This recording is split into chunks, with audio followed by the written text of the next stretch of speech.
Бүхэл амьд битэд зүрх байдаг. Тасралтгүй цохилж байж бид бүгд амьд байдаг. Харин их дэлхийд ч бас тасралтгүй цохилдог зүрх байдаг гэвэл та итгэхгүй. За одоо ингэж төсөөлье.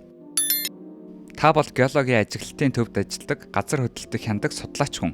Та тоног төхөөрөмжүүдэд шалгаж багшнуудаа тохируулна. Дараа нь титоник хавтангуудын хөдөлгөөнийг ажиглана. Гэтэл нэгэн төхөөрөмждөр сонин дохио илэрхэн тэр. Эхэндээ энэ жижиг газар хөдөлж харагдана. Та энэ түлхэлтийг тэмдэглээд ажлаа үргэлжлүүлнэ. Гэвч дохиод дахин давтагдлаа. Хэсэг хугацааны дараа 3 дахь дохио бүртгэгдлээ. Удалгүй та үүнийг газар хөдлөлт биш гэдгийг ойлгоно. Учир нь дохио хэд сул.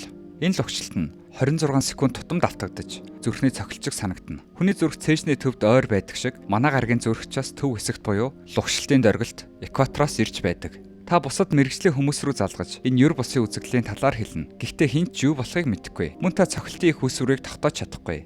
Доргилт гарах газарт ирээд юу ч олж харахгүй. Хөлийн танд ор цохилж бөөмөд санагцаар гэвч үүний шалтгааныг тогтоох боломжгүй. 1960-ад онд Америкийн нэгдсэн улсын газар хөдлөлтийн судлаачид микросемс гэж нэрлэгддэг энэ цохилтыг анх нээжээ. Түүнээс хойш 50 жил өнгөрсөн ч дэлхийн эрдэмтэд энэ үзэгдлийн мөн чанарыг одоо ч мэдээгүй байна. Судлаачдын хэлснээр яг л манай гаргийн цардсны доор нуугдсан зүрх 26 секунд тутамд цохилж байгаа мэт санагддаг. Энэ зүрх нь Атлантын далайн өмнөдөөс экваторын бүсийн хооронд байрлаж байх магадaltaй. Энэ бүсийг Бонны булан гэж нэрлэдэг. Өвөл болохоор цохилт нь хүчтэй болдог. Дараа нь зуны улиралд эрдэмтэд энэ газрыг судалж эхлэх үед хүч нь буурдаг. Тэд далаагаас цохилтыг ирж байж болох онолыг төвшүүлсэн. Давлгаанууд их газар руу цохих үед энэ нөлөө нь далайн ёроолт ч гэсэн чичиргээ өсгдөг. Хүн гараараа ширээ цохиход гардаг дөргилтэй адил зарчмаар үүсдэг байна. Ширээний нэг талд нь сууж гараа дээр нь тавиад нөгөө хүн эсрэг талаас нь ширээг цохивол та дөргилтийг мэдрэнэ. Далайн давлгаа эрэхтэй мөргөлдөх үед яг ийм төрлийн чичирхийл бий болдог. Зарим хүмүүс зөвхөн экваторын бүсээс биш дэлхийд даяар л ийм дөргилт болдог гэж хэлж болох юм.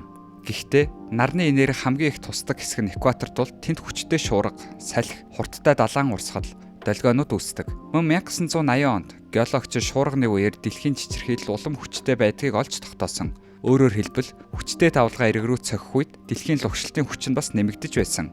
Гэвч бүх эрдэмтэд энэ онолтой санал нийлдэггүй. Харин зарим судлаачид титоник хавтангуудын хөдөлгөөн идэвхтэй болж баг багаар мөргөлдөж дөргисоор байгаа бөгөөд Бонны булан дахь нэгэн арал дээр байрлах галтуулнаас үүдэлтэй байж болзошгүй гэжээ. Учир нь цохилт хамгийн хүчтэй байсан газар нь галтуултай ойрхон байсан. Гэтэ дараагийн ажиглалтанд газрын чичирхийлэл Гвейний булангийн бүх хэсэгт ажиглагдсан байна. Тийм учраас эрдэмтэд эдгээр таамагудаас алийг ч баттай гэж нотолж чадаагүй. Манай гариг дотроосоо төдийгүй гаднаасаа цохилдог. Дэлхийг давхраг бүрхүүлтэй гэрэлтсэн нэгэн дугуй хүрээ бүрхэж байдаг. Энэ хүрээнд байнга хэлбэрээ өөрчилж янз бүрийн өнгөөр харагддаг. Хэрвээ та манай гаригийг тусгай төхөөрөмжөөр харуул дэлхий барцгар, жигт бус, цохилж буй бөмбөлөгний доор оршиж байгаа мэт харагдах болно. Энэ бөмбөлөг газрын гадаргаас дээш 50-аас 650 км өндөрт байрладаг. Үүнийг Йо мандал буюу ионосфер гэдэг. Энэ цэнхтэй бөөмсөөр бүрдсэн давхраг бөгөөд дээд агаарын мандал сансар хоорондох хил хязгаарыг тогтоодог. Өөрөөр хэлбэл амьсгалж болох орон зай ба сансрын хоосон вакуум хоёрын зааг гэсэн үг. Олон улсын сансрын станцууд Йо мандлын дотор аялдаг. Манай хиймэл дагуулуудын ихэнх нь энэ цохилж буй бөмбөлгийн хил дотор хөдөлдөг. Энэ байгалийн үзэгдэл холбоо, навигацийн системийн ажиллагаанд туслагч, саатуулагч бас үе бий. Радио ба GPS-ийн дохио бидний гар утсанд хүрэхэд тусалдагч тогтвортой холболтыг нь тасалдуулж магадгүй. Энэ бүхэн цэнхтэй бөөмсийн тоо нягтаас нь хамаардаг. Нарны гэрэл манай гаргийг хүрээлсэн хийн 1-2 электроныг садлагж авдаг бөгөөд ингэснээр тэд цэнхтэй бөөмс болж хувирдаг. Эдгээр нь Йо мандлыг бүрдүүлдэг. Энэ давхарга нь хэлбэр болон хэмжээгээ байнга өөрчилж байдаг. Учир нь дэлхийд тэнхлэгээ тойрон эргэлдэж, нарны гэрэл өдөр тутам өөр газарт өөрөөр өнцгөр тусдаг. Тиймээс Йо мандал өдрийн цагаар илүү том болдог. Энэ шалтгаанаас болж Йо мандал байнга цохилж бас хөдөлж байдаг байна. Тогтворгүй байдал хиймэл дагуулын ашиглалтын хугацааг богиносгодог бөгөөд тэднийг ажилгүй болгох тохиолдолч бий. Радио болон GPS дохио Йо мандлаар нэвтэрч цэнхтэй бөөмсөөс ойно. Дараа нь тэд утас навигатор болон GPS, радио хүлээн авахчтай бусад төхөөрөмж рүү хүрдэг.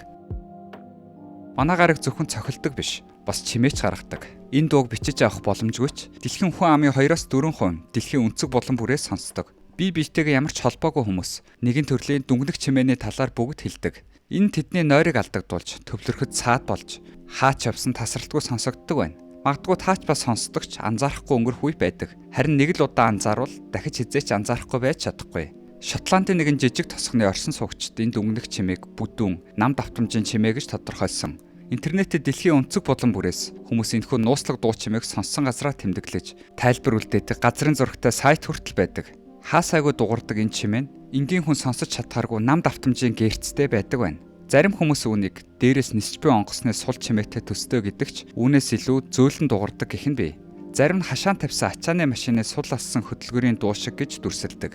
Тэд гэртээ ирэхэд гудамжинд дүнгэнж байдаг. Харин орондоо хавтгад бүр чангаар сонсогддог гэжээ. 19-р зуунаас ихтэй дүнгэнэтэй төстэй чимээ тэмдэглэсэн олон баримтууд бий. Гэхдээ энэ үзэгдлийн талаар хэвлэл мэдээллийнхэн анх 1970-аад онд англид ярьж эхэлжээ. Түүнээс хойш эрдэмтэд дүнгсэн чимээг тайлбарлахаар олон янзын онолыг дэвшүүлсэн. Нэгэн таамаглалд энэ дуу нь хурдны зам дээрх өндөр хурдтай хөдөлгөөнөөс үүсдэг гэж үзв. Эсвэл тэнгэр дээр хит олон онгоц нисдэгтэй холбоотой байж магадгүй.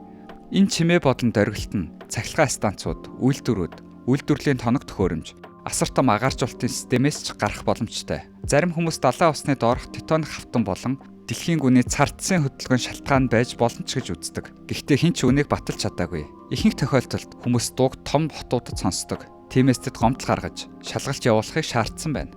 Гэхдээ энэ чимээний их усрыг олох бүх оролдлого амжилтгүй болсон. Магадгүй дэлхийн хүн амын 4% л нам давтамжийн дууг сонсох өрөмж сонсголтой байж болно. Нэг таамаглалаар энэ чимээ нь тусгай радио дохионоос үүдэлтэй гэж үзсэн. Эдгээр радио долгионууд дэлхийд даяар шумагч онгоцтой харилцахад ашигладаг. Ийм долгион хүмүүсийн биед нөлөөлж, дүнгэж байгаа мэт мэдрэмжийг төрүүлж байж болцсогүй. Цацраг энерги хүний гавлын ясны зөөлөн иттэй мөргөлдөх үед сонсголын мэдрэлийг өдөөж, сонсголын хий үзэгдэл буюу хийм сонсох үзэгдлийг бий болгодог. Гэтэ хамгийн сонирхолтой онол Калифорни мужийн Сосолито хотоос гарч ирсэн. Тэнд олон хүн дүнгнийг сонссон бөгөөд биологчдын үзэж буугаар шалтгаан загас байж магадгүй гэнэ. Баруун эрэгт олон toadfish загас байдаг. Эдгээр загас нь тусгай долгиосон чимээ гаргадаг бөгөөд энэ долгио нь өндөр барилгуудад ойж дүнгэнсэн мэт сонсогддог байж болох юм. Ганцхан загасны гаргасан долгио ингэж ойж чадаж байхад олон мянган загас зэрэг дуурал маш их дүнгэнсэн чимээ болж хувирах нь ойлгомжтой. Энэ чимээг сонссон гэх зөвхөн эрэг орчмын хүмүүс асуудалтай байсангүй. Хотын төвд амьдардаг хүмүүс ч бас сонсогдсон байна. Харин загасны үүсгэсэн дууны долгио ийм холд харах боломжгүй тул энэ онол нь няцаагдсан. Харин манай гариг бол дүнгэж буй цорын ганц гариг биш. 2020 онд эрдэмтэд ангараг гариг дээр бас нэгэн хачин дүнгэнэх мэт чимээг бичиж авчээ. Энэ улаан гаригийн гадаргаар тархдаг намун урт дуут тохио юм. Заримдаа ангараг дээрх газар хөдлөлтийн чимээнүүд бичигддэг. Гэхдээ манай гариг шиг тектоник хавтан ангараг дээр байдаггүй. Дэлхий дээр газар хөдлөлт нь хавтангуудын хөдөлгөөнөөс болж хоримтлагдсан асар их хүч цардцд гинс суллагдсанаар үүсдэг. Харин хавтангийн хөдөлгөөнгүй ангараг дээр ийм зүйл болох боломжгүй юм.